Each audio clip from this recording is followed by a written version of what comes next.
I come into the living room at about 7:45, and I leave the living room for a walk, depending on what time it would be good. And then I go to lunch in the kitchen, and then I come back into the living room, and 5 o'clock I'm done. So actually, I'm spending more time writing and working than I would in my office. So, Right. how about you, Frank? Well, we haven't really changed much of anything. We still get up at the first thing in the morning, work out in the basement. I don't have to go to a gym, so there's no change there. Get up, shower afterwards, come down to my I kitchen do table, bathe. which is where I usually work when I work from home anytime. I usually go into the office, but sometimes I do work from home, so I work from here. So it doesn't feel that awfully much different. And like I say, earlier this week, or actually last week, I had cars that needed a comparison test. And so I was testing at Mile and Dragway, and I was shooting down there on the 10 Wow. best loop and whatever. So What do you just sneak in? no, there's, that all they have to do is unlock the gate. And then I call and give them my credit card over the phone. And actually, there was someone there. They walked out the door and sort of waved at me and whatever. So, but we don't have to see anyone or talk to anyone. So, Or sign any waivers? it's perfectly safe. Well, we're skipping the waiver. Usually you used to have to do that, but they've gotten my name a billion times anyway, so who cares? Yeah. How about you, Doug? What's a typical day now? I feel like I'm busier than I used to be. I pre-filmed a ton of reviews, and so I'm just editing and just constantly now. So it's a lot, actually. But all done from my home as well. I hear everybody saying the same thing. I'm working now more than I did before the crisis. Totally, no doubt. Yeah, I'm exhausted. And it's not just the commute, savings that we're investing in the time here. Right. My commute's 5 minutes, so that there wasn't much on the table there anyway. Well, John, you evidently keep going into the studio. I do. I mean, from my travel standpoint on a daily basis, it's exactly the same. I get up, I have breakfast, I come into the studio, I go home for lunch, I come back to the studio. I'm wrapping up a little bit earlier than I normally would, especially not today, but the weather's been so nice the past few days. And then I end up doing some more work in the evening at home. But I'm not sure I would say I'm working more than I did before, but it hasn't really changed a whole lot. Yeah. So, Frank, when you drove down to Milan, what was the traffic like? All the truck traffic you'd ordinarily see was still there. It wasn't as deserted as I thought, and I saw a ton of cops. So this notion that, hey, just go out and drive as fast as you want, anywhere you want, fake news. I'd say the same thing. I've seen more cops, not out on the highways, on the surface streets and all. And you're right about truck traffic. I saw something that, in fact, I think we reported on it in Autoline Daily. Especially long haul trucking has not slowed down. Well, I should hope not, because we need stuff. Yeah. Like toilet paper. That's right. Wherever that may be. That's still the one thing I don't get out of this whole crisis. Why there was a run on toilet paper.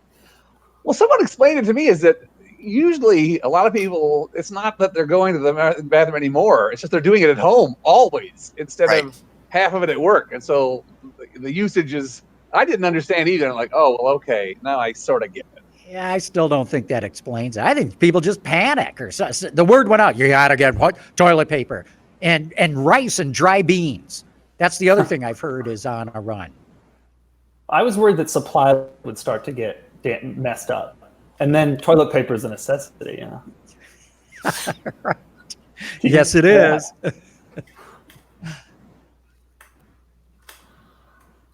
So, Katie, I think we could get started.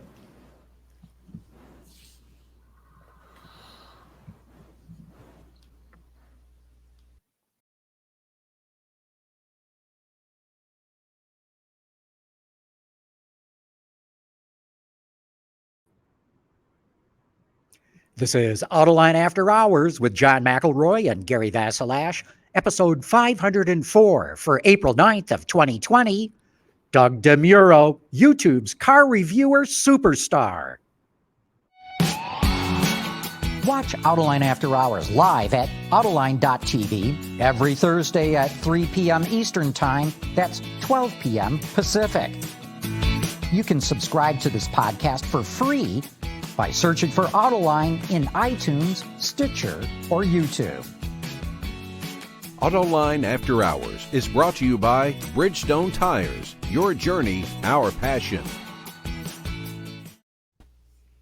Mr. Gary Vasilash, I see you through the wonderment of technology and StreamYard. Indeed. How are you doing? I'm doing pretty good. Good. Glad to hear that.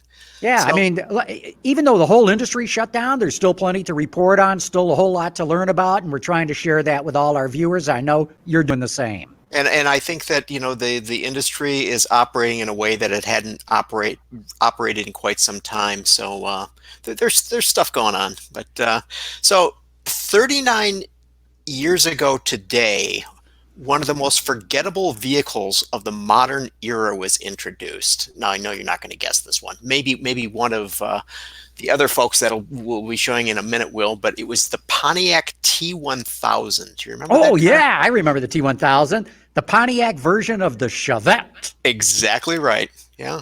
And but who knew? I mean, and who can remember that car? But I certainly can't. Well, apparently I can't forget it. Hey, you said others. Let's bring in Frank Markus here and show everybody our pal from MotorTrend. Hello there, Frank. Hello, everybody. Frank, how are you? I've never better. So do you remember the T1000? Yes, the other vet. The one thing I remember about the Chevette and the T1000 is as you drove down the highway, air would just pour out of the cutout for the door handle. It was almost as if it was a vent. The way it was designed, air would just blow right on you from that stupid thing. And when it was cold weather, it was cold air blowing on you, and hot weather, it was hot air blowing on you. Nice. It's a feature. That's right. It was an option. Yeah. Hey, we've got to bring in our special guest for today, too, and let everybody know we've got Doug DeMuro on the show. And Doug, fantastic to have you on Autoline After Hours. Thank you for having me. I appreciate it. So, Doug, did you ever drive a Pontiac T1000? No, I think they're all gone.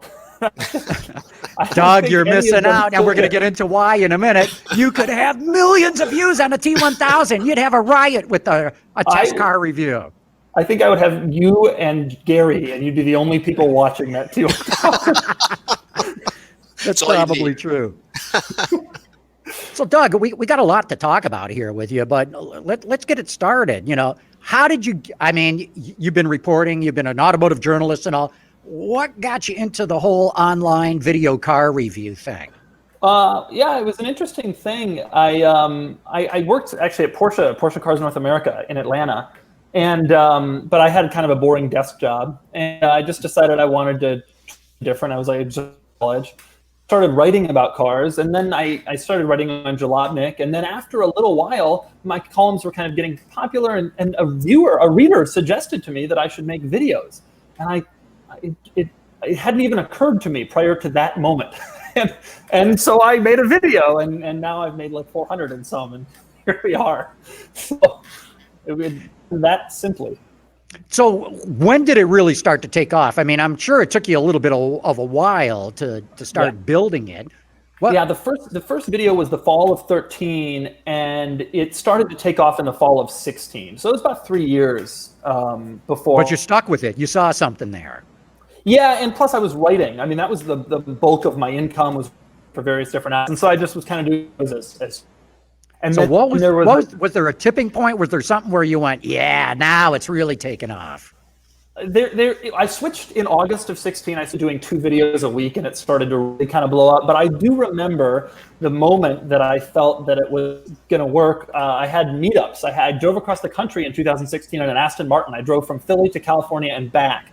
And I had meetups along the way, and I had a Minneapolis, and it was insane. Like, hundreds of people came. The Oscar Mayer Wienermobile showed up. It was just unreal. And I called my wife afterwards, and I was like, maybe I'm not going to have to get a real job after all. I can do this. So have you tested the Oscar Mayer Wiener mobile? Let anybody drive it. So you could ride along in it, but I'm sure some liability risk. They don't want somebody to crash the Wienermobile and that video to go viral. So Doug, when you started this pursuit of yours, there were lots of other people who were doing the same thing. What is it that is distinctive about what someone will find when they go to your YouTube channel?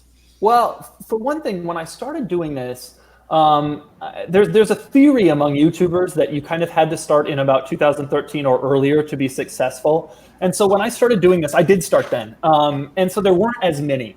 And I bought, early on, I bought a Ferrari 360. And at the time, buying a car like that on YouTube was like, oh my God, there's a guy on the internet with a Ferrari 360.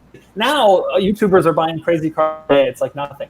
So there was less competition. There was some luck involved. But also, I think, at this point, I've now grown to a ability. I have all these cars, and I have a really good network. And so I can do just a really wide range, getting basically every possible weird car and fun car and interesting car. I can, not too many channels, I'll put up an Oldsmobile Silhouette and a Vector and a new Ferrari in the same couple of weeks. So it's basically that you have a wide range of vehicles that you're looking at, and not necessarily just the new ones as they're introduced. I think there is a component of that. People do want to see the cars from the 90s, especially because YouTube didn't exist then, and I kind of get pretty in depth with the cars. And so there's not a lot of videos that get, what was the 4th Gen Camaro like, the one that came out in 92? Well, nobody really remembers what it looked like stock. So I try to find a really nice version of cars. Today I did a stock neon SRT4, which I think the last one of those left in existence. But finding one of those, it kind of brings people back, and there's a lot of interest in that stuff. So how do you find them? How do you find an SRT4 neon? Or that was hard. I have my email address at the beginning of all my videos, and I say, if you have a cool car, please email me. And then I have an assistant who reads all my emails, and she forwards me, like a spreadsheet. And then every so often I'll open the spreadsheet, and there's a guy with the last ever stock neon SRT4. And so I reach out, and I moved to Southern California about 2 years ago, and that has really helped because there's just so many well-preserved cars down here. And so that's made it a lot easier. Does Malaise era stuff ring the bell more than other eras, do you think? 80s are the cutoff, so I can't go earlier. So depending on, there's some controversy over the definition of Malaise era, but if you stretch it into the 80s, then yes, I've done some 80s stuff that's done really well. But 70s cars, it just doesn't work. I went to Dubai about 2 years ago, and I filmed videos with a Ferrari Boxer, a 250 Lusso, a Lamborghini Espada, and also a 2002 Hyundai Equus, which wasn't sold here. And the Equus did better than all of the 60s and 70s exotic cars. So there's definitely an age thing for the video. I saw that video, Doug, by the way. I also saw you test driving a Pontiac Aztec. Yeah. So why? I mean, what led you to say, yeah, that's one I got to go out and review? That actually was one of the early ones where I was like, let me take an experiment here and see if people are interested in these things. And a guy emailed. At the time I was in Philly. He was in Harrisburg, about an hour away, and he had one with the tent, if you remember. Oh, yeah, right. And he was like, not only do I have the tent, I'm willing to set it up. We can set it up. And I was like, well, I'll give it a shot. And that video blew up. And I realized then, hey, there's some legs to these 90s and 2000s cars that there's still interest in, that there's not much content on. And so I've kind of tried to and exploit that stuff. Well, of course, the Aztec was a very controversial car. People loved to hate it. And yet the people who owned them swore by them. I mean, they were so loyal to it. Them. People who didn't own them hate them. Right. There are still people who bought them new who have them, and who are, the ones that have stayed on the road, and they're still obsessed with them. They're very versatile. What's your highest rated one? I saw you did a video on the new mid-engine Corvette C8. Yeah, I think if I remember right, that got something like 6 million views. Yeah, and that only went up about 2 weeks ago. It's pretty insane. But all views are now inflated because of Corona. So I don't have any conceptions that my views are normal right now.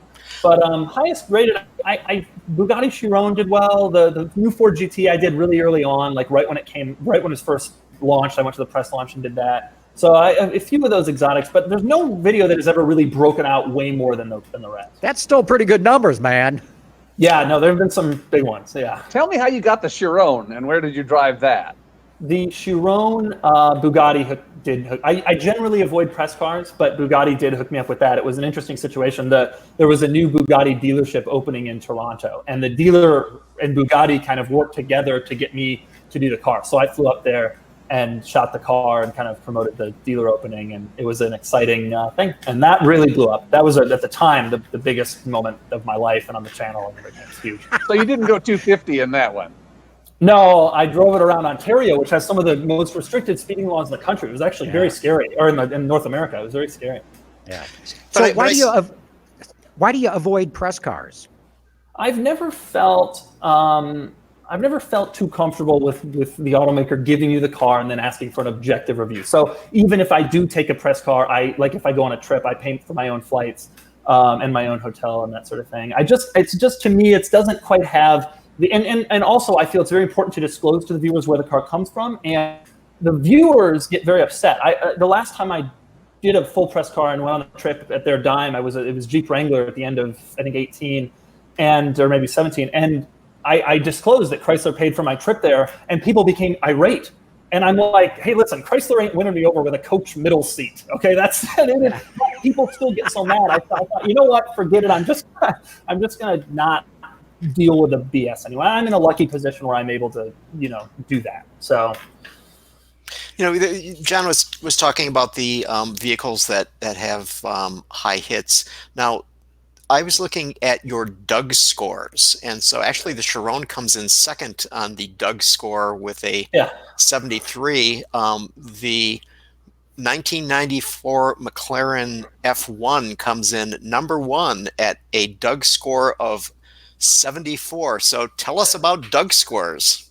The Doug scores are, it's just, I came up with this idea. I was finding that people weren't watching the end of the videos.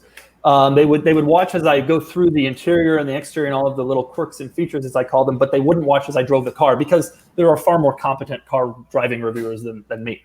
And so I wanted to kind of get something at the end of the video that would make people stick around. And that's kind of what that is. But now it has become this cool comparison tool because I've done so many cars that I'm able to actually compare crazy stuff. I mean, I got an XJ220 in there and the McLaren F1 and a bunch of other weird cars. And so anytime I review anything, I can compare it to something else I've reviewed. And it actually turns out to lend a little bit of credibility to them. And people seem to enjoy it. And it has increased the watch time and gotten people to the end of the videos more. And do you have some specific metric to set a Doug score? Or is it just sort of, boom, here it is? There are 10 categories. So it's 1 out of 10 in each category. There's 5 weekend categories, how much fun the car is. And there's 5 daily categories, how usable and practical it is. And so cars that do really well is like the AMG station wagon and that kind of do really high in both the Lamborghini Urus, things like that. But the F1 did so well. Weekend categories were so strong that they outweighed the slightly negative daily scores. So although the McLaren you F1, gave it a 10 for value. I mean, a 10 for value in a McLaren F1. Let me put it this way on the McLaren F1 score. I felt that it was important that car have the number 1 Doug score, and so maybe some categories got played with a little to get there. But the rest are all very objective. But the thing about the F1 is, it's a 10 for value. The cars cost $10 million. But I truly believe that car will cost $20 million in 20 years. And we'll all have wished that we had somehow gotten one when it was cheap. So it's still going up, I think. Mm-hmm. Frank, have you ever driven a F1?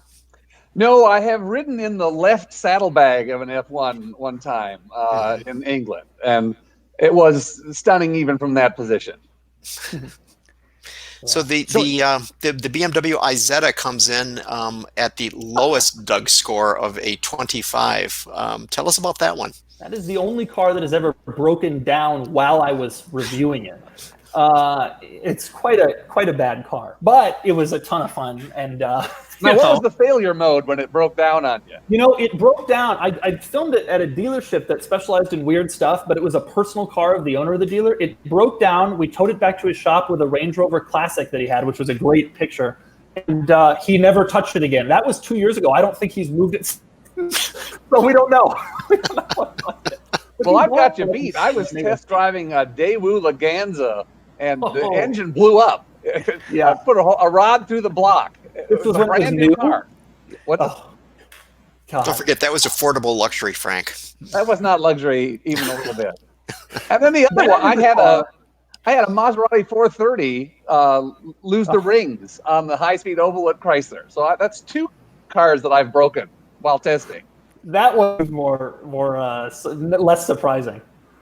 The Laganza is a car actually that I would love to review, but you can't find anyone. They're gone. They don't exist on the road anymore. Why would you love to review that one? Because it was such a bizarre attempt. I mean, it was Daewoo's attempt at the U.S. market. That was the flagship product. How cool would it be to find one of these things and see what they were doing back then? And it had this Ulrich Betz sideways 6-cylinder. No, that was the later one. No, this was the earlier one. Never mind.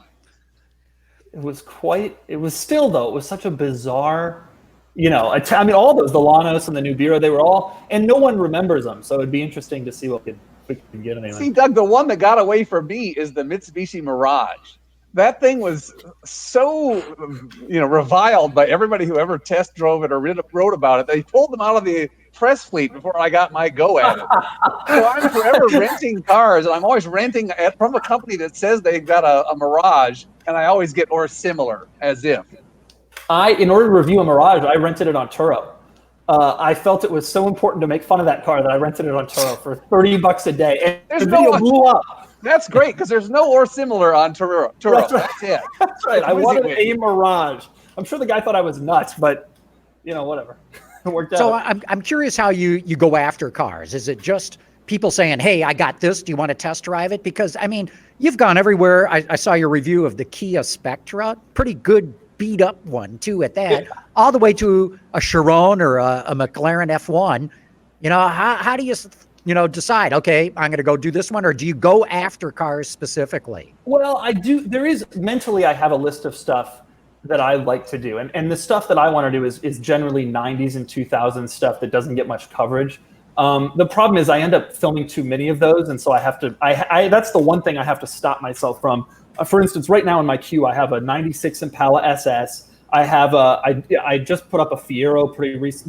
There's a bunch of 90s and 2000s like GM. I love those cars that didn't get much press or that have been forgotten about by the world. And if you can find a nice one of those, I'm so into it. But I mean, new cars do the best. So I try to hit every new car when it comes out, or every important one at least. But yeah, when someone reaches out with a nice example of some 90s or 2000s car, there's not much I won't do. I would shoot a 90s Camry if it was nice all day long, because I think there's just it's been too long. Nobody remembers those things. But it seems to me as I'm looking at your various and sundry Doug scores that there aren't a whole lot of mainstream cars there. I mean, you've got a Miata in there, and you've got a Kia Soul in there, but not a whole lot that would be Camry-like. The goal has been, especially for newer cars, to mostly the weirder and more interesting stuff. Older stuff, I am willing to go a little bit more into the just kind of the norm. Like I just filmed this Oldsmobile Silhouette, which back in the 90s wasn't particularly unusual, and I remember people had them and it was whatever, but now the Dustbuster vans, it just looks right. Everybody the thinks Cadillac of minivans, as they Cadillac say. of minivans. Shorty. But for newer stuff, yeah, I've generally not done as many. I did a Highlander. Sometimes they do well. There are a lot of in-market shoppers. And I'm finding that my videos are now started getting to the top of the search indexes at YouTube. So I feel it's important to do the popular new cars, Highlander, RAV4, that sort of thing. But the less important stuff, I don't touch them. Mm-hmm. How about some of your favorites or electrics? I mean, I know you've done some stuff with Tesla and the like, but electrics overall, do they do very well? Yeah, it depends on the car. Teslas always do really well, and I make it an absolute point to be the very first, and I really aggressively pursue do early Tesla. So I've already done the Model Y. I had the second review up of Model 3 in 2017. That was a really big deal. And but some electrics do well, some don't. Some people don't care about them. Taycan blew up, of course. Everybody's really into that. Audi e-tron did better than I thought, but it depends on the car, and that's always the case. It depends on the car. Sometimes you're surprised, but usually you kind of know what's going to do well. And And I try to only go after stuff I think will be a hit. You know, sorry, go ahead. No, I was going to say, what does this, you mentioned you want to be the first with these. What does that do for you? I think that it's important to be the first because generally speaking, you end up with more views. Now, that doesn't always happen. The C8, I was the last, and I still, my video still has more views than all the other ones. It depends on the circumstances. But I think I always think, being first and showing people off what you can before anybody else is always a good thing in this business. Mm-hmm. What I'm intrigued about with your reviews, Doug, is, no burning tires, no four-wheel drifts, no flogging it around the racetrack. You just talk about the car, Yeah, right. Have you thought about doing it differently, or why did you go to the format you follow? It's a good question. I mean, I don't get asked that a lot, but I think about it a lot. I have always felt that there are a lot of people who do the driving portion better than I do. The guys at MotorTrend, I mean, we're talking, they do that stuff amazingly. Chris Harris, all these guys, Top Gear, they're better than me, and they got a bigger budget, so they can do track stuff or close a road or something like that. I'm not doing that stuff, and I'm not about to do it on public roads and then hear the wrath from the commenters like, "Oh, you drive too fast." And so I leave that to the people who are pros at that, and what I cover is more like the in-depth, weird, little features and stuff with the cars. And that's my niche, and it's worked out well, I think. So, yeah. And the other thing, no sly repartee, no sort of clever banter with somebody else. It's just Doug talking about the car. I do think it would be better if there was another person, but at this point, that's not going to happen. I mean, Top Gear proved to us that if you have the right team, that's the greatest thing in the world. But finding the right person and trying to introduce them now, the viewers would never have it. So it's not going to happen. So how do you shoot them? I mean, what are the mechanics that the people don't see? Imagine the simplest thing you can possibly imagine, and now double it, and double it in simplicity, and that's what I do. I have a single camera plus my iPhone, which is used to film an enormous part of the videos, and I stand there in a parking lot, usually a church parking lot, and I shoot the video, and then I go home and I edit it myself using iMovie, which is the simplest video editing program in the world, and then I post it. And one of the things I've learned is the more people you add, the more schedules you have to accommodate, the more drama and BS comes into your life. And so for me, this has just been the easiest way to do it. It's also very scalable. I didn't have to worry about furloughing anybody or laying anyone off, as our ad rates have all gotten destroyed over the last few weeks. It's just me. And so, yeah, it's just simple. It's really, really simple. How long does it take you typically to shoot a review? A while. It takes a lot longer than people think. So it takes about a day at least. It takes about 2 hours to do the research and write a script. But I only script the stand-up lines where I'm standing next to the car talking, like in the intro. So then shooting a video can take up to 6 hours. It's even more for complicated cars. That McLaren F1, the Vector, oh God, that was a day. And then editing takes about as long as shooting. So if it's 3 hours to shoot it, it's 3 hours to edit it. If it's 6 hours to shoot it, it's about 6 to edit it. So yeah, it can be quite an undertaking for just one video. And then that doesn't even count drive time. I'm driving all over Southern California to film this stuff. Often I'll be in the car for 6 hours in one day and that kind of thing. And you're not using a teleprompter or anything like that. So there's a lot of edit. So I got to imagine you're restarting the camera and things like that. Well, I leave the camera running and then just edit it later. But yes, gotcha. I stop all the time because I can't speak correctly. Nobody can. Don't worry about it. Isn't it so annoying? You wrote something yourself, and then you can't say it. That's just the most frustrating damn thing. I know it. Hey, it happens to me every single day. Right. Every single day. I was always impressed. I used to work with Jim Scouten at Car and Driver Television and whatever, and he used to record his intro and play it back in his ear. So he would be listening to it in his ear and saying it like a half a second later. Wow. Oh, That's pretty good. Yeah, I've never really tried to do that. But no. Maybe he went to school for radio and TV. Yeah. So Doug, has there been something about any of the vehicles that you've done, and I mean you've done so many of them, that really surprised you, that you still remember and say, wow, I never expected that? Yeah, I mean, when I do the really obscure stuff, I to this day, there's still an unbridled joy of about 80% of the videos I film. Like, I'm really excited to see what this car is like and how to film and, you know, what's going to happen. And I'll pull up at a shoot and just be so excited. And some of the surprises, I mean, I filmed this Vector W8. Do you guys remember that ridiculous vehicle? I filmed that thing. You know, it has a screen from a literal fighter plane. They got it from the same supplier and it operates in a similar manner. I mean, what the hell? The Jaguar XJ220, the way the headlights work, they don't pop up, they kind of fold this way. And I mean, I could think of a lot of stuff if I kind of went back review by review, and wow. And the other thing is, new tech is still surprising me to this day. I remember someone showed me the BMW has this camera that can look at the car's here, and the camera like looks around it from outside, like if there's a drone flying around the car. When I saw that, I literally thought magic was occurring. So I get excited. I still get excited by all this. It's so stupid, but I'm very excited by a large portion of it. And a lot of these cars are cars that I kind of idolized as a kid. And I always wanted to drive an XJ220. And even as a kid, I always wanted to drive an SRT4 and an original STI, you know, 04 and 02. Those were huge things for me. And so all this stuff is still very exciting. And you know, getting to do it is probably the best surprise, truthfully. Well, let's go to the other side of that. I mean, has there been a car that you've idolized as a kid and you got to drive it as you, and then you're like, this is it? Interesting. Yeah, sure. I'm trying to think of some of them. I was a little disappointed by the Integra Type R. That was a car I really was excited about, but I think the world has just kind of moved on. 80s and 90s Bentleys and Rollses turn out to just be crap. When I saw those on the road as a kid, I was so excited. Not so great. The Plymouth Prowler was a disappointment as I look at this. There have been cars here and there that definitely were not as cool as I was, you know, hoping that they would be. I'm sure that happens for everybody. Yeah. Frank, have you had that experience where I remember being so excited for the new Ferrari 456. I was so glad they finally put the engine back in the front. You know, I like the styling of it a million times better. I finally drove one of those, and it just felt like a BMW 850. You know, it was really a disappointment. Mm-hmm.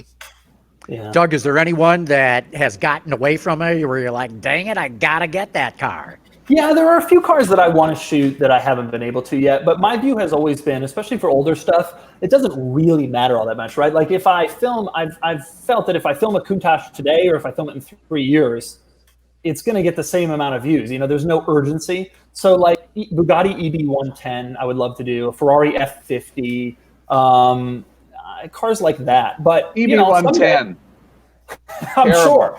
Yeah, all those cars were a disaster, but who knows? I'm excited to find out. 4 gigantic turbos, none of them sequential. So like every Mustang 5.0 will blow you out of the water off the line, and then all hell breaks loose after the turbos come on. And that's assuming you can find one that's still running, which is a whole other can of worms with that car. But yeah, I mean, stuff like that. But I'm in no great hurry. Cars like that. The new stuff is the one that I really hurry to try to get an early video up. You know, I got to get this shot soon. And I'm in a lot of contact with dealerships and stuff. That's where I primarily get cars to review them, or private owners if it's something that's hard to come by. How about trucks or SUVs? I mean, would say like the new Ford Bronco coming out, would that be one that you would rush to? Yeah, I get more requests for new Bronco than just about anything else. And one of the biggest annoyances in my world is that the number of people who request something the day it's revealed. It is almost unbelievable to me. People are asking me, why haven't you reviewed the new Koenigsegg, whatever their 4-door sedan is? And I'm like, they showed that as like a drawing. I don't even think they possessed one of those that runs. But I tell them, when it comes out, I'll get it, I promise. But yeah, SUVs and trucks are big, and I'm a big SUV and truck fan myself. I've got a few, and so yeah, I try to shoot as many of those as I can, and they're big. So new Escalade, I'm really excited for. Bronco, Defender, really pumped for all that. What about like tuner stuff? Do you ever do like Hennessy things and stuff like that? No, I exclusively, completely stock cars. It's hard to find some of these. I'm still looking for a stock Evo, if anybody knows.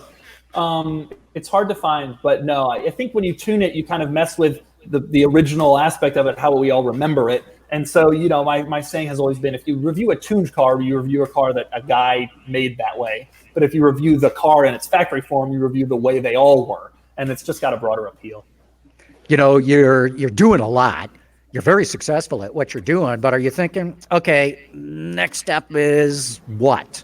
Yeah, I don't know the answer to that question, but yes, I think that it would be criminal. Any YouTuber who's not thinking that is insane. Ultimately, it's a platform that's only been around for like a decade. This isn't a realistic long-term thing. And I hear, I watch some of these videos of some of the other YouTubers that buy supercar after supercar, and I've got a used Mercedes station wagon as my daily drive. And I have some cool cars also, but I try to buy stuff that doesn't lose value. I don't buy the newest and greatest. All I think all the time is this could end at any moment. So I don't know what the answer is in terms of what's next. I feel like I've only just gotten to a level of success where I can really start to explore that world. But certainly, yeah, I don't think it will last forever. So do you hear from people after you've put out one of your assessments of a vehicle and they're just on your case? They're just like, how dare you? Yeah, it's really hard. It's not hard. It's very annoying. I don't care what they say. Sometimes they have some validity, but sometimes one of the things that has really annoyed me and surprised me is how personal people take it when you talk negatively about something that a possession of theirs. All my cars I make fun of endlessly. I have old Land Rovers that are the disaster, horrible, unreliable cars. I have this convertible Mercedes G-Wagon that is the ugliest thing that's ever existed, and I am very open about this. But the moment you insult someone else's possession, it's like you've insulted their child. And some of the stuff people say to me is unreal and horrible language and terrible. And of course, they email me, and all these emails go to my assistant, who's this woman who doesn't know anything about cars. And so she's like bewildered that people could even get this angry. But you get that stuff, and I don't understand why people take it so personally. So I don't like your car. What the hell does that make it? Why does that change how you feel about it? Who cares? That's right. Hey, look, stick around. We got a lot more to talk about. We're going to take a quick commercial break right now. We'll come back out of that. Gary's got some topics that we need to get into. I think we have a number we could do. And a number 2. All right. So first, a shout out to our good friends at Bridgestone.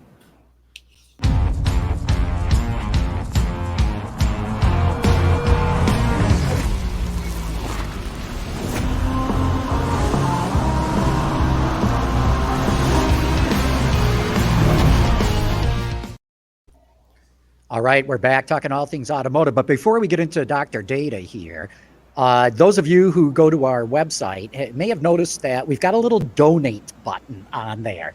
We're asking for donations.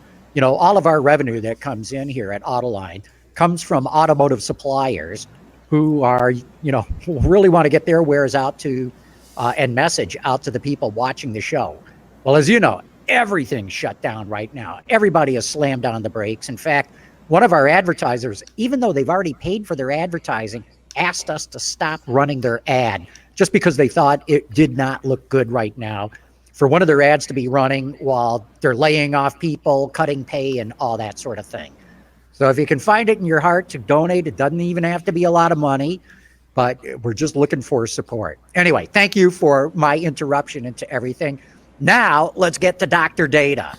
Okay, so Katie, I hope this is going to be able to work, but if it doesn't, we can do this audibly. So Doug, you're not familiar with this. Frank is familiar with this. I will provide a little background, and you try to figure out the answer. So this goes to the point of the auto industry in normal times. Okay, so let's stipulate that at the front. So light vehicles are made in 14 states. Oh, there it is. So I'm giving this away. So the number 1 state is Michigan with 18.8% of all of the vehicles that are built. Okay. So what I want you guys to do is tell me which state is number 14, and I'll give you guys clues. So it's Kansas, California, or Georgia. Okay. And all of these states make cars, so one of them could be number 14. So we'll start with you, Doug. What do you think is the number 14 in terms of producing vehicles in the United States? Well, Kansas, California, or Georgia? Georgia produces, they have that plant in West Point that builds the Sorento and the Optima. That's probably a volume plant. I'm going to say that's not Georgia. Kansas, what the hell is made in Kansas? I think it's California because of Tesla, and they don't produce a really large amount of cars. And I can't imagine anybody else still has a factory in California. So I'm going to go with California. California. Okay, Frank?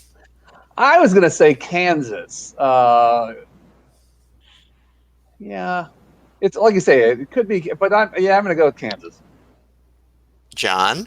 I'm going to go with California because I want to say I think Ford's got a big operation in Kansas, and I think General Motors does too. I'm going to go California. And the answer is Katie? Kansas. All right, so let's guess what the percentage of production is. So remember we said that Michigan was number one and they were building 18.8%. So what do you think Kansas produces in terms of overall percentage? Anybody? 1%, Doug? 0.5. 0.5? So we're going down. So you're going from 1 to 0.5. It's a tough business in Kansas. I could see 4% maybe. 4? John, what do you think? I'll say 3 just to throw a number out. All right. And the answer is 1.5%. So Doug, you were almost there. You had 1 and you had the 0.5. Good, add them together and I'm good. What car is it? What's being built there? Good question. So as John, you pointed out that Ford has that plant where they're making transits there, right? In the plant in I think that's right. And I thought GM had a plant in Kansas too. And I think it's a truck plant as well. I think so. So anyway, moving right along. Yeah. So Navigant came out with their list of top 10 automated driving companies, saying, okay, we're going to look at the companies that are top 10 in terms of having technology for automated driving. And so their top 10 vendors are, and this is in their order: Waymo, Ford Autonomous Vehicles, Cruise, Baidu, Intel Mobileye. Number 6 is Aptiv, working with Hyundai. Number 7, Volkswagen Group. Number 8, Yandex. Number 9, Zoox. And number 10, Daimler Bosch. Any surprises there, guys? Frank is shaking his head. People are listening. Frank, you got it. Number 9 was what? Zoox? Zoox. I've never heard of that one. In fact, I just read this week that Zoox stopped having safety drivers in their vehicles, laid them off, and so apparently there's no Zooxing around. So, well, it'll be number 9 for long. Yeah, I was surprised that Ford came at number 2. That surprised me quite a bit. I would have thought that Cruise, which was number 3, would have been above Ford autonomous vehicles at number 2. And Gary, who set this ranking? Navigant. So our friend Sam Abul-Samed, right, his outfit. So basically, they looked at the strategy and execution, and their companies are based on top 10 criteria: vision, go-to-market strategy, partners, production strategy, technology, sales, marketing and distribution, product capability, product quality and reliability, product portfolio, and staying power. So, it's no surprise Waymo is number 1 there, but so you guys are not surprised, huh? Well, I am surprised that Ford is ranked higher than GM Cruise. Obviously, Ford is sharing information with Navigant that it's not talking about publicly, because GM Cruise has been out talking about everything, showed us their vehicle. Ford has zipped their lips, hasn't said a thing in years now of what they're doing. Yeah. So I get a sense, though, and this is a question. So as we come out of the COVID crisis, what is the likelihood we're going to have continued investment in autonomous vehicles? I think it's somewhat questionable. Anybody? Oh, don't you think it's just going to keep going? Everybody wants this is the future, Gary. Yeah, but the thing is that, okay, it seems that autonomous vehicles, so for example, so Cruise showed the Origin vehicle. And what was the Origin vehicle? A thing shaped like a toaster that 6 people would ride in, and it would be a shared vehicle. who's going to want to be in a shared vehicle with anybody that, especially a compact shared vehicle? I think that's going to be a problem. Yeah, but a COVID vaccine is closer than that to actually going around and being popular on the market, right? Well, that would impact everything. Buses, trains, planes, subways, same issue. Yeah. And same issue. I don't think this is the end of shared transportation and mass transit. I really think we're going to get over it and move on. Yep. Yeah, I do too. But I will say this: I agree with you, Gary, on from one standpoint that investment in autonomous vehicles is likely to be throttled back, at least on the part of OEMs, because they're going to run out of cash before the year is over. Yeah. They're going to have trouble trying to come out with all the electric cars that they're mandated to start producing. That's what's going to be the tough issue for AVs going forward, is all automakers right now are burning through all the cash that they were going to invest in future product. Yeah, totally. So given their choice, are they going to invest in electrification or are they going to invest in automation? It's a good question. Electrification, number one, because it's mandated. Autonomy is not mandated. And secondly, the market for electric cars is much better established than the ones for autonomous ones. And I'm telling you, right now they are in total crisis mode. They're trying to slash as much cost as they can, and they're desperate to find revenue anywhere they can. Electric cars are going to provide revenue far sooner than autonomous ones. And autonomy going forward is going to be these package delivery things and that kind of thing, because we don't have enough people to drive the long haul trucks and stuff. So we're going to see autonomous over the road trucking. We're going to see autonomous package delivery. Autonomous drive me to my hair appointment? No. Not anytime soon. But I think that maybe you guys are thinking more steps ahead than I am. But when I think of autonomous, I think of the cars that are just developing good technology right now. The automakers that even just need to take steps forward from where they are currently, even to just meet rivals like Tesla with Autopilot and Cadillac with Super Cruise. There still needs to be more investment from current existing automakers. And I would much rather have self-driving in a lot of new cars than electric, personally. So you'd rather have a self-driving vehicle than an electric car? If I had to choose between the two, yeah. Well, I live in Southern California. There's traffic everywhere. Do you know how nice it is to just turn on the thing and just sit there? It's heaven. It changes your entire experience on a commute. And I think a lot of people are starting to feel that. My wife won't drive without adaptive cruise doing her commute now. And when we got her the car she was nervous about using it. And now it's like an essential. And more people are going to get that. Right. So Doug, what has your experience been with the autopilot system? I know you've done all the Tesla vehicles, so it depends on the car. Tesla's, it's good. It used to be better when you could just sit there and not have your hands on forever, but then there were problems that developed.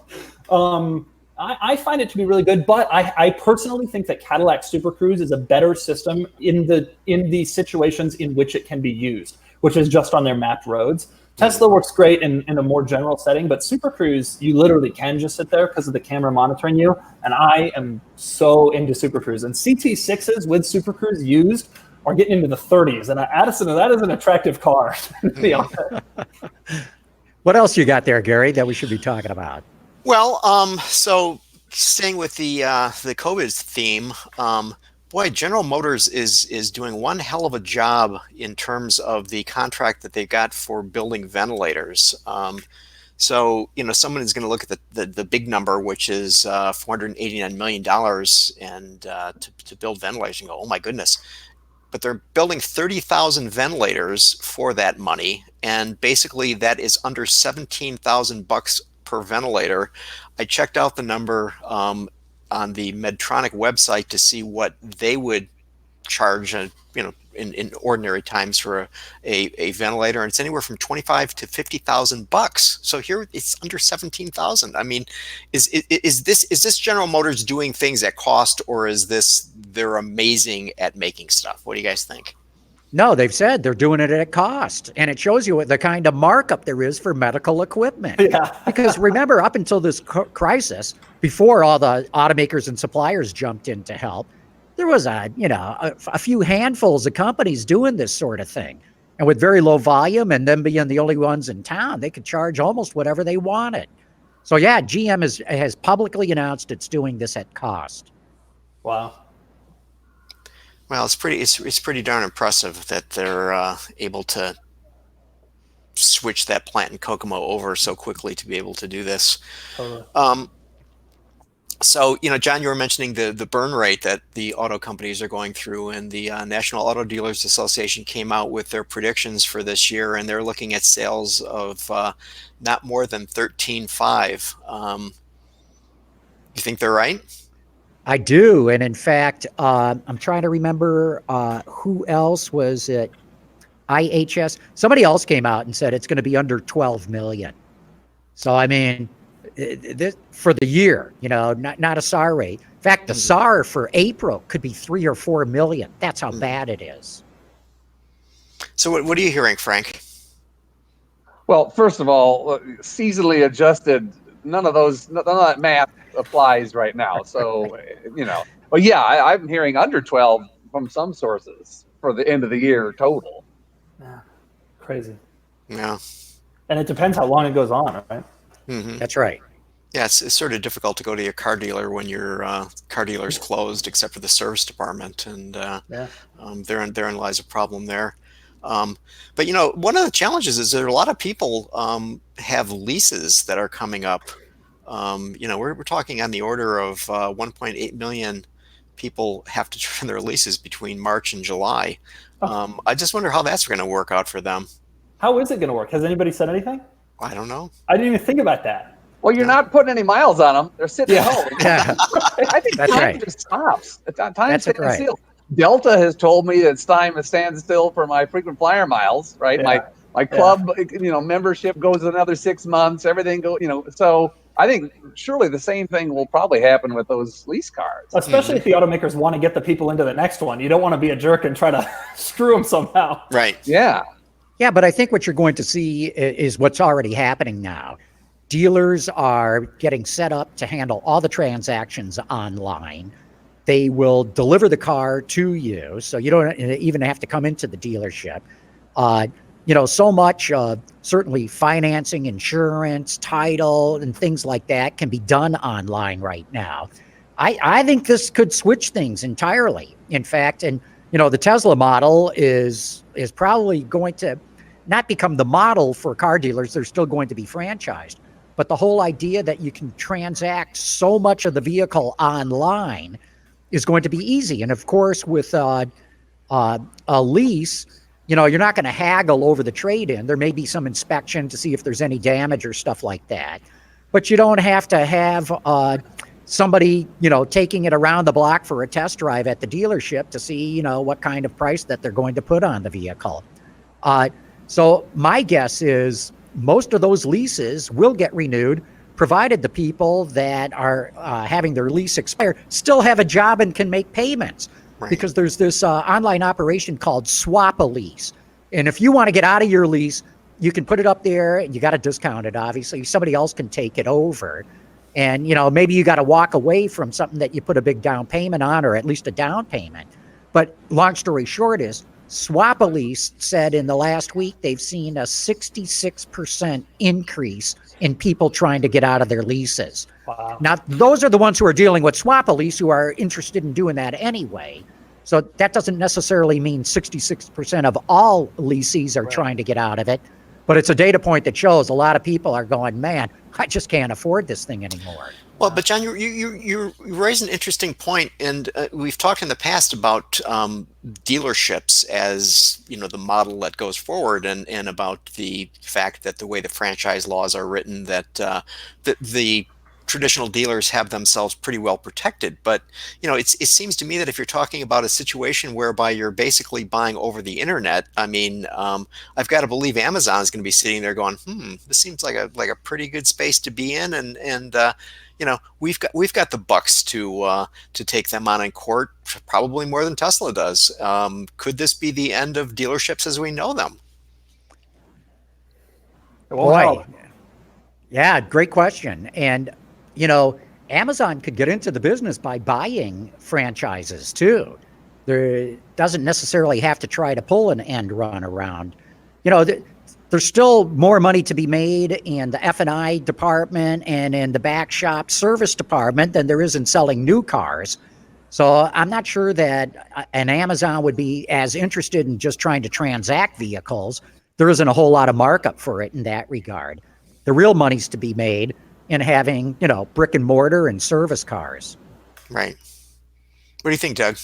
Yeah, I mean, that's an interesting point. And Amazon buying franchises is a very interesting point. And you're right that they make more money on the back end and in service, but if they were doing volume and had almost no overhead paying salespeople and putting up signs and running a lease, I mean, they could put all the cars in a lot somewhere in the middle of nowhere and just kind of do it themselves. I do think that COVID won't necessarily be the tipping, will be another piece on the road of online car sale. I mean, Tesla has kind of proven, hey, this is a possible thing, and this is how a lot of younger people want to do this, and just people in general. And I think this is it'll be a push for sure. Yeah. So the thing I sort of wonder... Oh, go ahead, Frank. Sorry. People have not exactly been falling in love with their dealership for years and years. Yeah. I mean, how many people have gone in there? You go into a dealership and the salespeople know far less than you do about a car and whatever.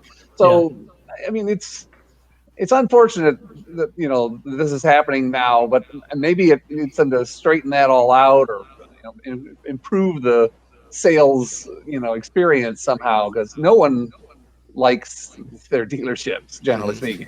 Yeah. Right. John, you were mentioning about the issue of people having affordability issues.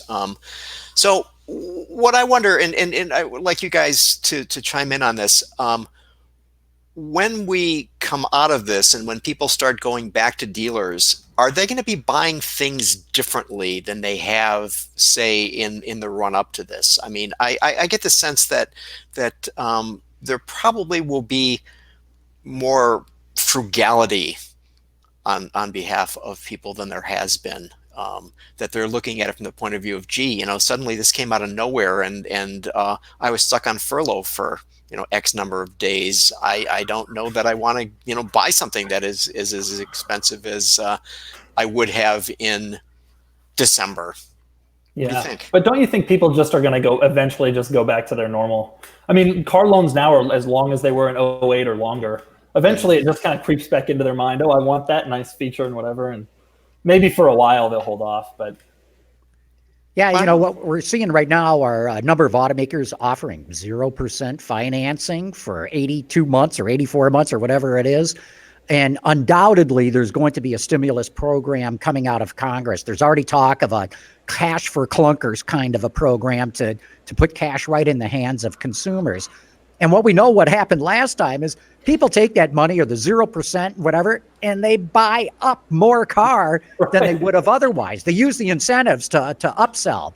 So I think you're right, Gary, that there's going to be a frugality mindset, but I think even frugal buyers might take a step up from what they were going to do. I'm not saying luxury. I'm just saying a little bit less frugal of a purchase. Mm-hmm.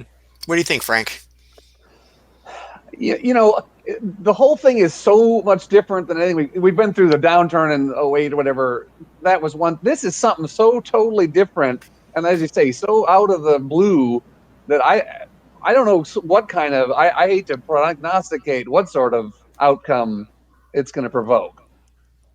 Yeah, I mean, I just get this feeling that, because I mean, with the the what was it, new 7 million more people applied for unemployment today, or the number came in today, and now we're looking at like 17 million people out there.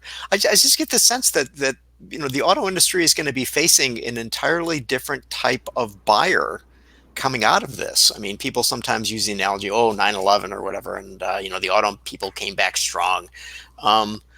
But there weren't all that many people who lost their jobs as a result of that. And this time it does seem entirely different. And, as you point out, Frank, it's just like out of nowhere. I mean, we would be at the New York show right now were it not for this, right? And now the Javits Center has been turned into a field hospital. I mean, if I would have said that to you like 2 months ago, you'd say, you're crazy.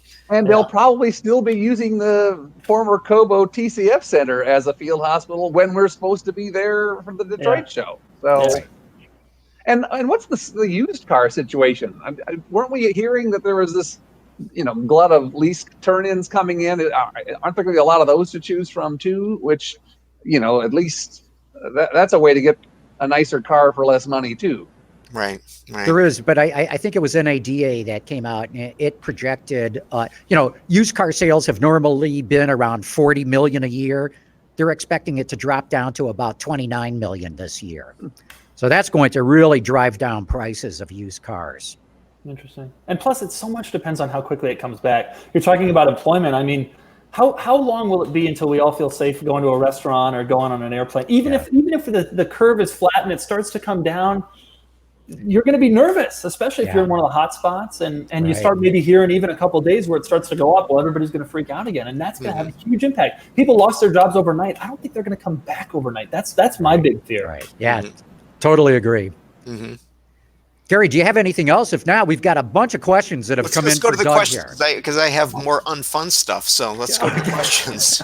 So we got a bunch. Adam Henderson wants to know, Doug, do automakers ask you for guidance on designs and features? Because sometimes you make great observations and suggestions.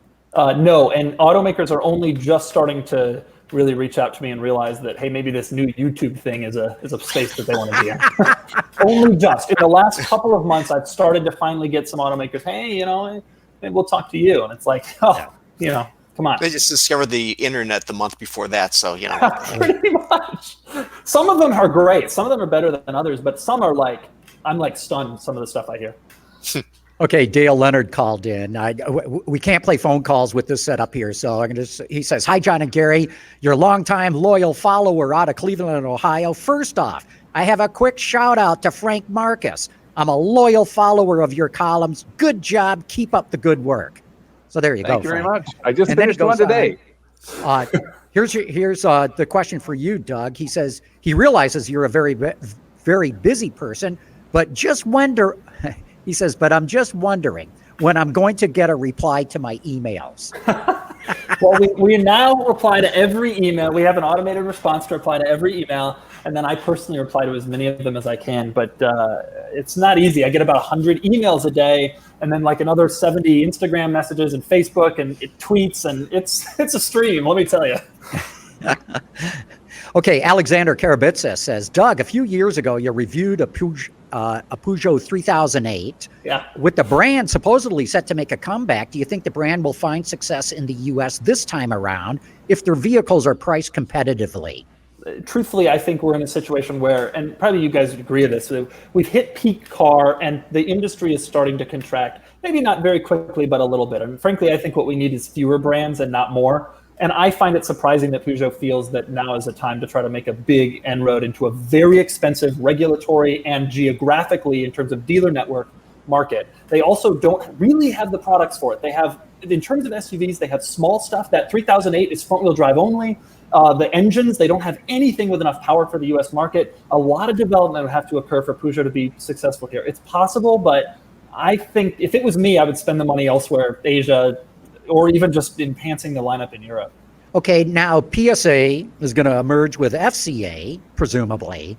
That'll what help. about bringing Peugeots in and rebranding them as Chryslers? The Do you think best way- that would work? The smartest thing the easiest way they got Fiat in was they already had a dealership network with Chrysler. And so that allowed them to bring Fiat and Alfa back quickly. And so if they're able to do some sharing in terms of regulatory powertrains, yeah, that could make things a little bit easier. But, in terms of quality, I don't know. You want to go in strong.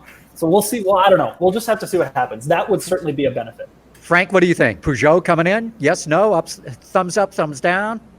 I've driven a few of them too, and they are quirky right now. I mean, they do their entertainment system and their user interface way different than everybody else's, and that's going to make it a little bit of an uphill sell, in my view. Maybe the Fiat Alpha crowd will welcome that in the same dealership. That'd probably be the best shot, but I would say don't be in a hurry if I were, advising Peugeot. Gary, what would you do? Well, I mean, they have all the, they have all those Fiat Stiles or whatever they called their studios that were not dealerships that obviously they're not a whole lot of people going into in any day, week, month, year since they've existed.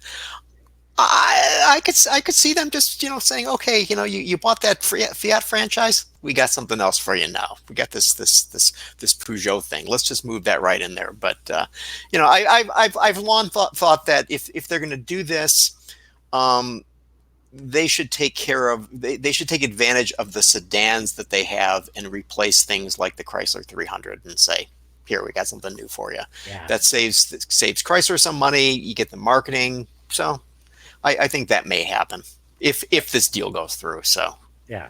Okay, Doug. Michael Umhofer writes in, wondering if you have any plans to travel to Europe. He would love to see your review of an Alpine A110. Yeah, so would I. Europe is a little bit challenging. I constantly am getting asked, why don't you go to Europe? Why don't you review this or that? The problem is I don't get that many review offers from Europe, and when I do, they're geographically distant. So a guy will reach out with a Renault Aventine in London, and then another guy will reach out with an RS6 in Frankfurt. It's not as simple. I can't just land in Europe and then be like, all right, time to review I'm in Europe. It doesn't work that way. So you just need a Euro rail pass. They're cheap. Yeah, apparently. I just need to go all over Europe filming all these videos. So apparently, I could do it, but you'd have to really schedule it properly. And the Alpine, I get offers and I could probably line up all the cars, but would really have to work in a concerted manner. And at the moment, no, I don't have any plans to go to Europe. In fact, I walked my dog in a different neighborhood the other day, and that was the longest distance I've traveled in like 4 weeks. So I'm not going anywhere right now.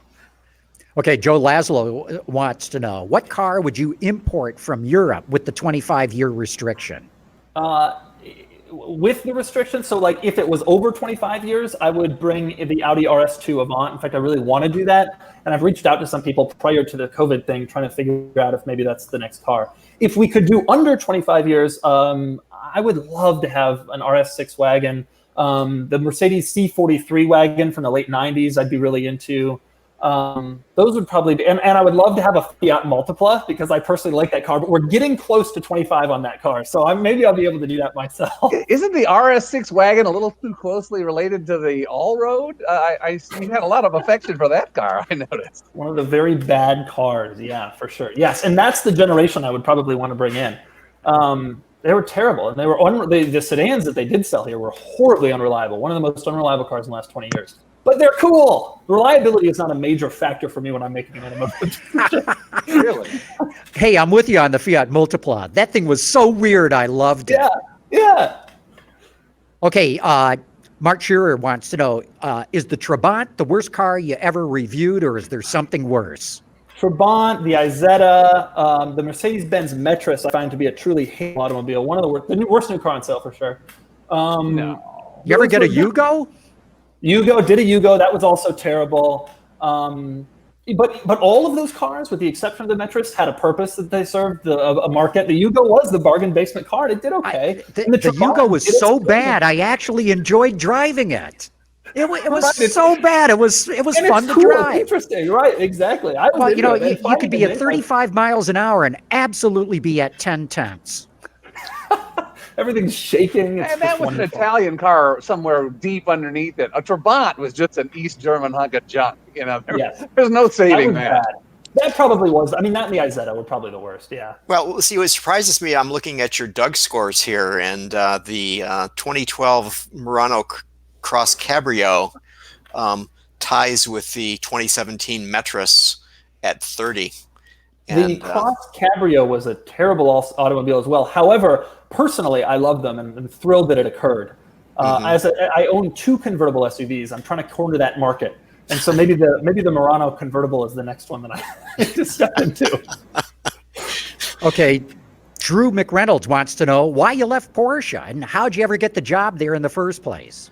I got the job at Porsche because I went to school at Emory University in Atlanta, and Atlanta there was a pretty good alumni base from Emory who had gone on to work at Porsche, and so I just got connected through some Emory alumni network and was able to get a job at Porsche. Leaving Porsche was a really, really tough decision. I was 22 years old. I had a 997 911 convertible company car. I was the coolest dude in the world, But, it hit me at some point. I don't want to be 50 and still renting cars from my employer and sitting in a cubicle and, doing this. And I just decided I'd give this a shot while I was 22. And it was a call. and leaving Atlanta is one of the saddest decisions I ever made. I love Atlanta deeply. But it worked out, obviously, and so I no complaints. But yeah, it was hard at the time. Leaving Porsche to go and write about cars, everybody thought I was insane. Everyone who worked at Porsche literally thought I was one of the stupidest people in the world. I've never heard so much negativity. It worked out. It did. Okay, Uncle MJ says, why are you ignoring the Suzuki Kizashi for so long? He'd love to see a review of this well-made car from Suzuki. That was a good car, actually, and I would be interested in doing one. I don't get people reaching out very often with Kizashis. They're not usually in my demo, and they just didn't make that many of them, and they're not all that common. But yeah, if a local guy reached out with one, I would consider doing a Kizashi review. That was Suzuki's last good effort before ditching the market. Frank, did you drive one? Drove one from Japan to LA. The long yeah, way. I remember that they had like a press one that people and then they had other press people road trip it across the country. And I thought it was a terrific car myself. I thought, you know, the cabin especially was really quiet for a car of that price range. Yeah, I thought the design was too much like the Chrysler 200 back then, and it's just like, oh, I just. Okay, Jacob Whittington says, hey, Doug and Autoline, any news on the still in development Ford Courier? Ford Courier. Frank, you might be able to help on this. I think you guys broke the story 2 years ago of Ford working on a new, very small unit body front-wheel drive pickup truck. Yeah. Nothing solid just yet. Still waiting. Still waiting. I see them. You know what's funny about those? I live in San Diego, and so I see cars come up from Mexico all the time. That every automaker has one of those in Mexico, a front-wheel drive car pickup truck. I see at least one every single day, and each day it's like, whoa, here's another one I didn't know existed. So they exist somewhere. Mm-hmm. Bring back the Ranchero. Yeah, that's right. Miro Crifford has a comment, really more than a question. He says, with the roads almost empty, this is the ideal time for self-driving cars to learn the roads. Stopping that due to the virus when there are no passengers is just a lame excuse for already failing company. So I guess he's reacting to your comment, Gary, that I think you said Zoox is not testing right now. Right. Actually... Well, I mean, wouldn't it seem that when there's not much traffic on the road, you really wouldn't want self-driving cars? Because, I mean, when we get back to normalcy, I mean, it's just like, we didn't know what to do.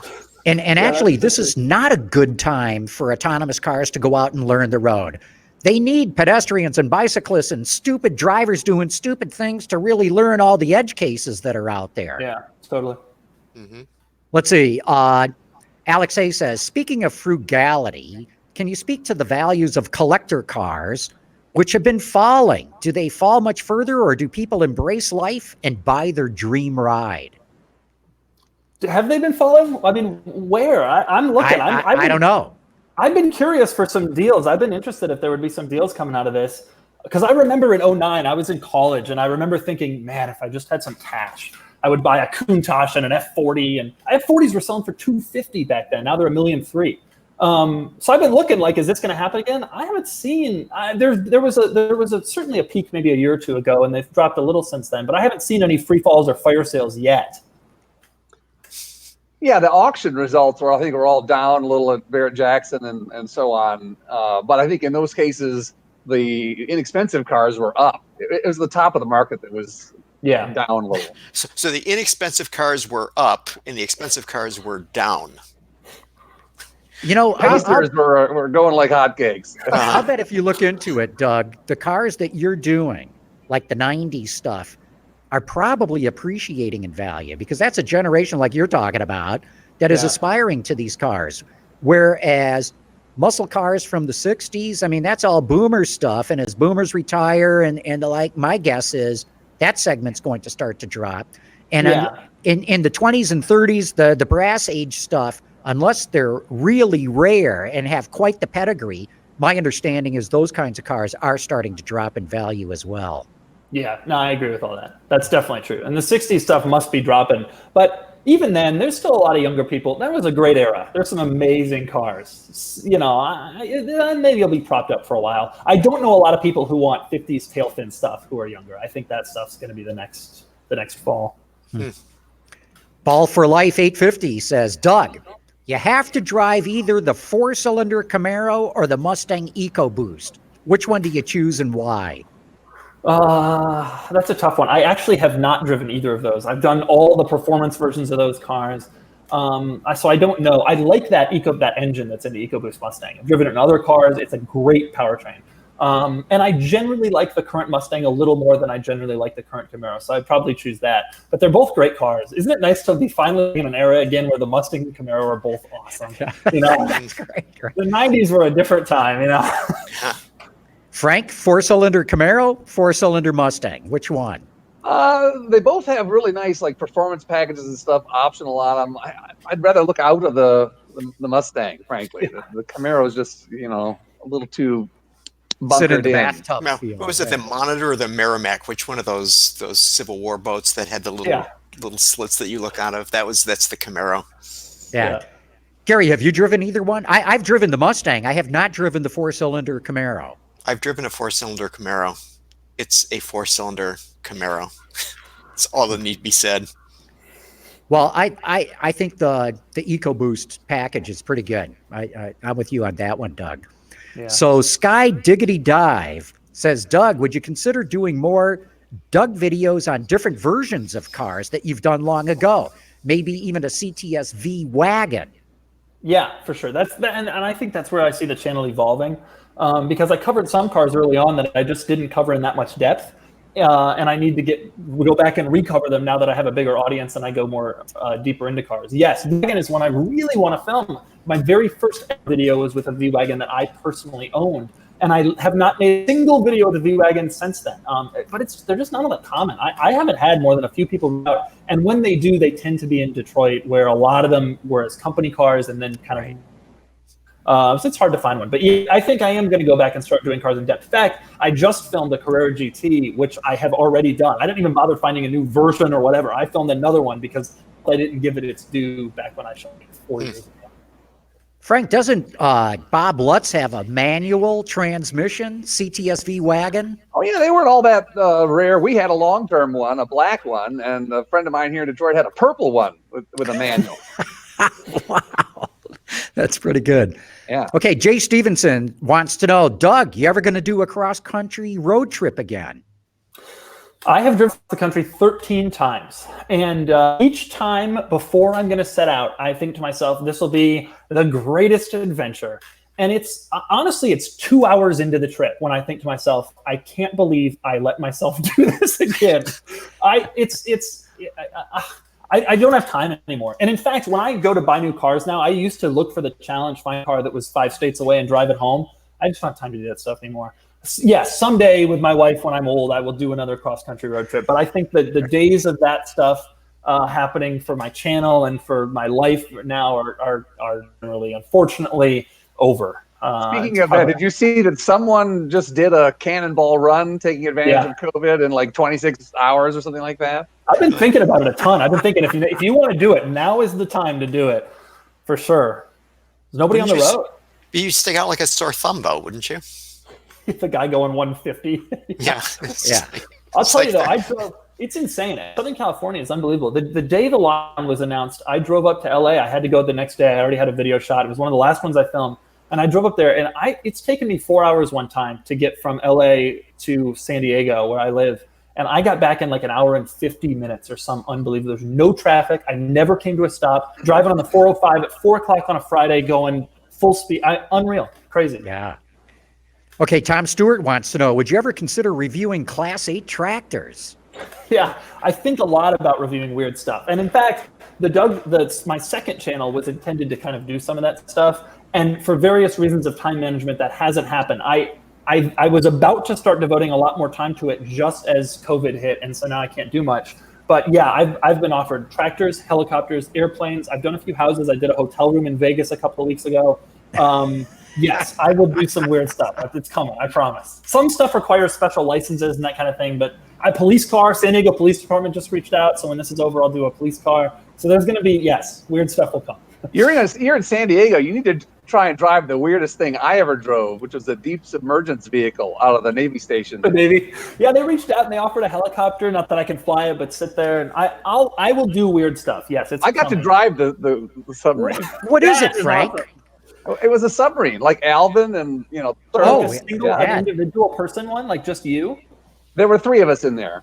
Yeah, so it was but it went down we went down 3,000 feet or something like that, way below what submarines can do. Yeah. Wow. That's awesome. Man. Okay, Arth Denton wants to know, Doug, you still expect the Tesla Cybertruck to flop? God, the ugliest vehicle released certainly in the last few years. Wait a minute. Will it flop? Tesla, I don't think that a lot of Tesla's regular buyers will be buying it. And I don't think they realize they won't be buying it yet. I don't think they quite understand how large it is. It won't fit in their garages. It won't fit at Whole Foods. It won't fit in a lot of places. It's going to be big and hefty and difficult to drive. And I think their attempt, therefore, is to get these truck buyers. But it's a difficult thing to sell. It's a whole different world. And I don't know. To be honest, my view on the Tesla truck is I was hoping they would revolutionize the truck world like they kind of did for the car world. And instead, to me, what they did was come out with like a lifestyle product that competes with the Raptor and other really expensive trucks. And I really wish that they had done more of an everyman vehicle that solved challenges rather than going after a niche segment. Well, let's see what they actually come out with. I mean, Yeah. every automaker always puts out the sexiest, most content-laden, highest-priced vehicle. Tesla still may be able to do an everyday work truck, too. Yeah, that's true. Okay, CRFZG1000 says, when are you going to test drive the Mach-E? Yeah, as soon as I can. I'm really pumped for that. But that's one of those things where it's not out yet, and I'm waiting, and I've got my fingers crossed, and I think all car journalists are really excited to see it. So I promise you, as soon as I'm able to, I'll get a video up for that. There was a lot of hype when that was launched in LA last year. Okay, Frank, will you guys beat him? What's that? Will you beat him to the Mach-E? MotorTrend always We beats better. Okay, these next 2 are personal here, Doug. Okay. All right. Adam Henderson says,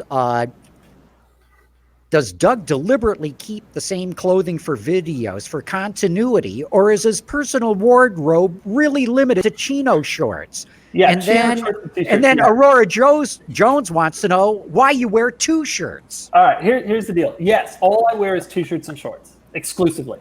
And You're a California dude. I have earned that right by moving to California. That's right. It ain't cheap to live here. Let me tell you something. One of the benefits is I get to wear shorts all the time.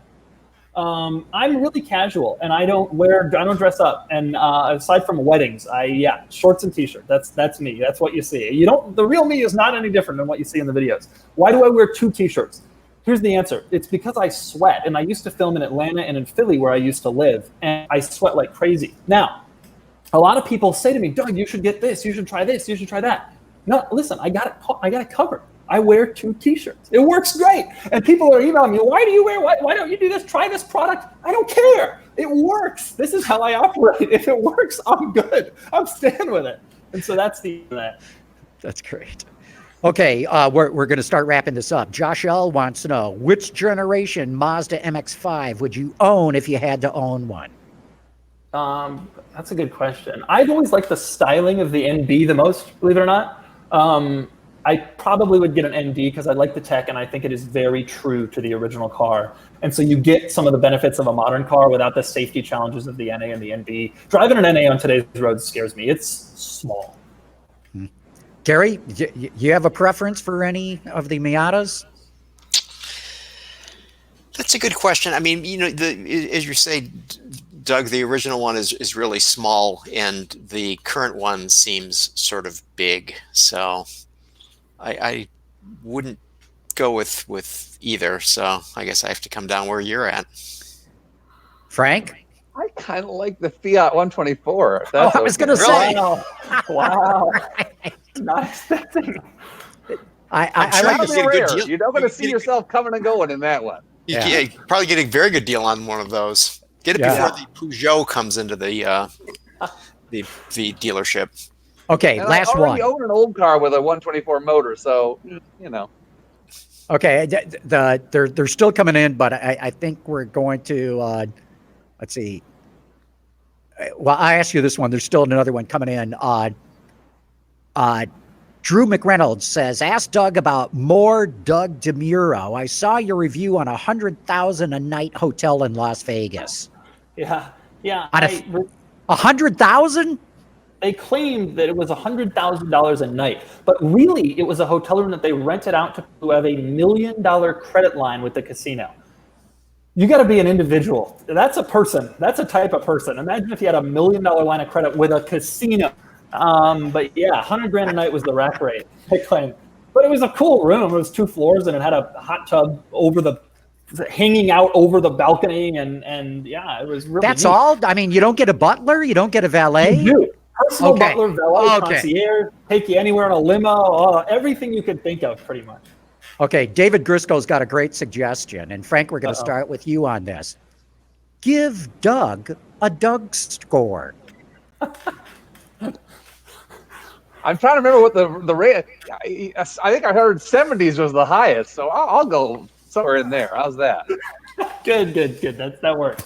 Gary, you got a Doug score? Well, let's see. There's styling, acceleration, handling, fun fact, cool fact, features, comfort, quality, practicality, and value. And we've already established that he cheated on the value for the F1, right? Yeah, I'll give you a 73.5, which makes it below the F1. just below the F1, but above the Bugatti Chiron. Yeah, so nice. Okay, and Doug, Dave Grisco says, give Autoline After Hours a Doug score. Well, it's you got to go category by category to do it right. But in terms of comfort, certainly it's very high. I feel pretty comfortable sitting here in my garage in my shorts and t-shirt. This is going to be a 10 out of 10 for sure. Real good. Well, I didn't give you my score. I'm going to give you 100. You've been a great guest on here. You've answered all our questions. You've stayed engaged even when we got into some of the industry news. So kudos to you, man. It's been great having you on the show. Thank you, John. I appreciate you having me. I really do. Cool. And Frank, always good to have you on the show. That's why we keep asking you back. You're a fountain of good advice and information. My pleasure always. And you have Gary, a nice shirt on today. Yeah.